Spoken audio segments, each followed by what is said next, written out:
Hello, my name is Brad Spence, and this is part 3 of my War of Austrian Succession series. Enjoy.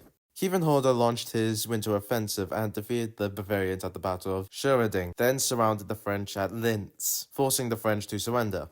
The Austrians would capture the Bavarian capital of Munich on the 12th of February, which was the same day that Charles Albert was crowned emperor. Now with her situation secured, she broke her secret truce with Frederick and released the details of the truce, which badly damaged Prussia's relationship with its allies, and the Austrians sent an army of 28,000 men under the command of Charles of Lorraine to retake Prague. The now Emperor Charles VII, desperate to defend Prague, had to ask his treacherous ally Prussia to put pressure on Austria by invading Moravia, which Frederick agreed to, and in March he invaded Moravia and threatened Vienna.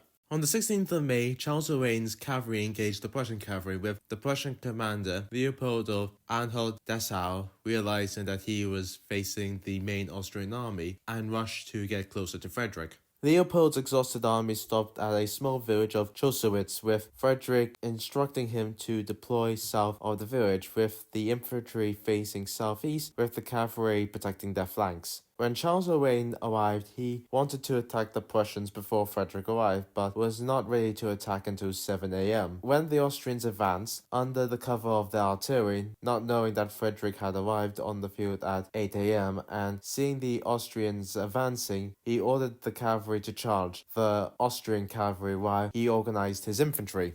When the Prussian cavalry charged, they pushed the Austrian cavalry back, but the charge created a huge dust cloud which blinded them, with some units going the wrong way, and in the confusion the Austrian cavalry rallied. At 9 a.m. the Austrians stormed Chowitz, pushing the Prussians back house by house, but Frederick sent reinforcements to the village at 10:30 and pushed the Austrians out of the village. Seeing that their flanks were exposed, and with his cavalry gone, Charles ordered his men to retreat. The victory at Chosewitz strategically left the situation unchanged, with Charles still able to move on Prague and lay siege to the city.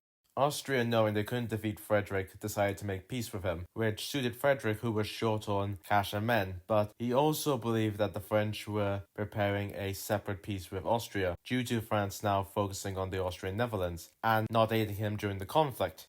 Frederick signed the Treaty of Breslin, ending Prussian involvement in the war, and in December, the Austrians successfully recaptured Prague. In the beginning of 1743, the remaining allies were now infighting with each other, with Louis XV wanting Marshal de Broglie to command the Franco-Bavarian army, which created tension with his Bavarian allies, with Emperor Charles VII after fleeing to Augsburg and beginning entering peace talks with Austria and Great Britain, due to feeling abandoned by his French ally. With the Franco-Bavarian army being plagued by famine and disease, de Broglie mainly avoided engaging the Austrians. In June, the British army was sailing to Ostenburg to come to the aid of the Austrian army. Stay tuned for the arrival of the Pragmatic Army. And if you like this video, like and subscribe. See you next time.